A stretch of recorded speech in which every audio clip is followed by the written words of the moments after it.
নমস্কার বন্ধুরা, আপনারা সবাই কেমন আছেন? আশা করছি আপনারা সবাই ভালো আছেন, সুস্থ আছেন। চলুন তাহলে বন্ধুরা আজকের উপকারী টিপসগুলি আমরা দেখে নিই। আমাদের বাড়িতে কাঁচের যখন কোনো কিছু ভেঙে যায়, দেখা যায় কাঁচের এই ছোট বড় টুকরোগুলো তুলতে তো আমাদের কোনো অসুবিধা হয় না, কিন্তু একেবারে ছোট টুকরো আমরা হাত দিয়ে তুলতে গেলে অনেক সময় না আমাদের হাত কেটে যাওয়ার সম্ভাবনা থাকে, সম্ভাবনা কি হাত কেটেই যায়। আর কোনো কারণে একটু ছোট কাচের টুকরো থেকে গেলে মেঝেতে যদি থাকে, বাচ্চারা বা বড়রা পা দিলেই পায়ের ভেতর ঢুকে যায়, এমনকি পাটা কেটে যায়। প্রত্যেকের বাড়িতেই কিন্তু একটু আটা মাখা থাকে, আটা মাখা যদি নাও থাকে একটু আটা আপনারা মেখে নিন। তারপর দেখুন এইভাবে যেখানে কাচের জিনিসটা ভেঙেছে সেই জায়গাটা যদি আটার অংশটা দিয়ে মাখা আটাটা দিয়ে এইভাবে পরিষ্কার করেন, ছোট্ট একটা টুকরোও কিন্তু কাচের থাকবে না, কারণ আটার সঙ্গে পুরো কাচের টুকরোগুলোই লেগে যাবে। আপনাদের মেজে হোক বা জায়গাটা পুরো পরিষ্কার থাকবে। অনেক সময় অল্প তেলে মাছ ভাজতে গেলে মাছটা ঠিকঠাক মতো ভাজা হয় না, কড়াইতে লেগে যায়। তাই আপনারা দেখুন, এখানে আমি 1 চামচ তেল দিয়ে দিয়েছি, তেলে সামান্য নুন দিয়ে কড়াই খুব ভালো করে তেলটা লাগিয়ে নিলাম। আর কড়াইটাকে অবশ্যই খুব ভালো করে গরম করে নেবেন। তারপর দেখুন মাছগুলোকে দিয়ে দিয়েছি, গ্যাসের ফ্লেমটাকে মিডিয়ামে রেখে আপনারা মাছগুলো ভাজবেন। এতে কম তেলেও মাছ ভাজা হয়ে যাবে, তেলও বেশি লাগবে না যেরকম, কড়াইয়ের কিন্তু আপনাদের মাছগুলো লেগে যাবে না। দেখুন কতটা সুন্দর মাছগুলো আমার ভাজা হয়ে গেছে। পরের যে টিপসটি শেয়ার করব, আমাদের বাড়িতে এই ধরনের অনেক পুরনো গেঞ্জি থাকে যেগুলো আমরা কোনো কাজেই ব্যবহার করি না, হয়তো রং উঠে যায়, ছিঁড়ে যায়। এরকমই একটি পুরনো গেঞ্জি আমি এখানে উল্টো করে নিয়েছি। গেঞ্জিটাকে কোনো রকম কাটার দরকার নেই, এক হাতা থেকে আর এক হাতায় পর্যন্ত এইভাবে মেজারমেন্ট করে গুটিয়ে নিতে হবে। তারপর একটি গার্ডার দিয়ে খুব ভালো করে দেখুন এইভাবে আমি গার্ডারটাকে লাগিয়ে নিচ্ছি, এইভাবে টাইট করে লাগিয়ে নেব। এবার আমি সোজা করে নিচ্ছি বন্ধুরা, আর এইভাবে লাগালে দেখতেও ভালো লাগে। দেখুন মাঝখানটায় ফাঁকা করে নেব। আমাদের বাড়িতে এরকম ধরনের অনেক পুরনো জামা কাপড় থাকে যেগুলো ব্যবহার করা হয় না, কোথাও টোপলা করে রেখে দিই আর অনেকটা জায়গা নিয়ে নেয়।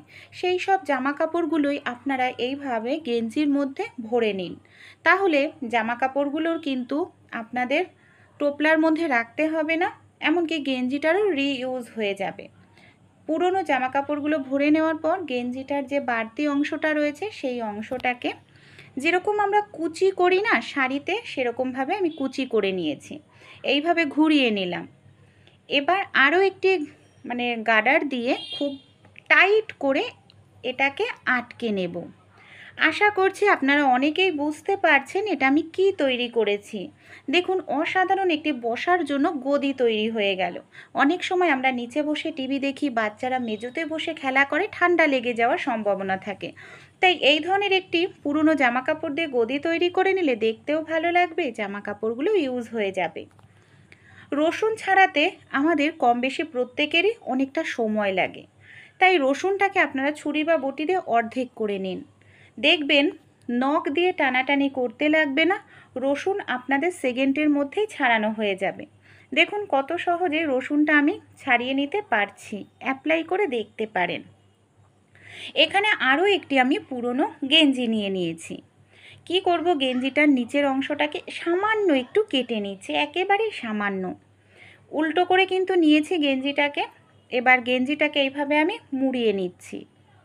একটি গার্ডার নিয়ে নিয়েছি, গার্ডারের সাহায্যে খুব টাইট করে আমি গেঞ্জিটাকে এইভাবে দেখুন আটকে নিলাম। সোজা করে নিচ্ছি আবার গেঞ্জিটাকে। যে অংশটায় কেটে নিয়েছি সেই অংশটায় আমি একটি দড়ি এইভাবে সেফটি পিনের সাহায্যে দড়িটা ঢুকিয়ে নিচ্ছি। এটাকে আমরা কি কাজে ব্যবহার করব? আমাদের বাড়িতে যে মিক্সার মেশিন আছে না, এইভাবে খোলা রেখে দিলে মিক্সার মেশিনটার মধ্যে ধুলো ময়লা পড়ে নোংরা হয়ে যায়। অনেক সময় আরশোলা দেখা যায় মিক্সার মেশিনের ছোট ছিদ্রের মধ্যে ঢুকে যায়। তাই এরকম ধরনের একটি কভার তৈরি করলে সুন্দরভাবে মিক্সার মেশিনটা আমাদের কভারের ঢাকা থাকবে, নোংরাও পড়বে না, এমনকি আরশোলা ঢুকে মিক্সার মেশিনে বাসা তৈরি করতে লাগবে না। আর দেখুন কোনো রকম সেলাই করার প্রয়োজন পড়লো না। অ্যাপ্লাই করে আপনারাও দেখতে পারেন। আমাদের বাড়িতে যখন পেন্সিলগুলো এরকম ছোট হয়ে যায় না, বাচ্চারা কিন্তু দেখা যায় আর পেন্সিল দিয়ে লিখতে চায় না বা লেখাও খুবই কষ্টকর হয়ে ওঠে, কারণ পেন্সিলটার মধ্যে অনেকটা শিশি রয়েছে, তাই ফেলতেও গায়ে লাগে। এই ধরনের যে ঢাকনাগুলো থাকে না, ঢাকনাগুলো পেন্সিলের পেছন দিকটা লাগিয়ে দিন, দেখবেন পেন্সিলটা অনেকটা বড় হয়ে যাবে। বাচ্চারাও কিন্তু খুব সহজেই লিখতে পারবে, কোনো রকম অসুবিধা হবে না। একটি পাত্রের মধ্যে আমি 1 গ্লাস জল নিয়ে নিয়েছি। জলের মধ্যে দিয়ে দিলাম 1 চামচ নুন, 1/2 চামচ বেকিং সোডা, সামান্য পরিমাণ দিয়ে দিলাম হোয়াইট ভিনিগার, ডিটারজেন্ট পাউডার দিয়ে মিশিয়ে নেব। তারপর 2-3 ফোঁটা আমি উজালা দিয়ে দেব। মানে একটি মিশ্রণ আমাদের এখানে তৈরি করতে হবে। এরপর আমি একটি এই ধরনের বোতল নিয়ে নিয়েছি, বোতলের ঢাকনায় 2টো ছিদ্র করে নিয়েছি। ফানেলের সাহায্যে আমি এই মিশ্রণটা বোতলের মধ্যে এইভাবে ঢেলে নিলাম। ঢাকনাটা এবার বন্ধ করে দেব। কোথায় ব্যবহার করব? বন্ধুরা, আমাদের বাড়ির সবচেয়ে বেশি পরিষ্কার রাখতে হয় যে জায়গা, সেটা হলো বাথরুম।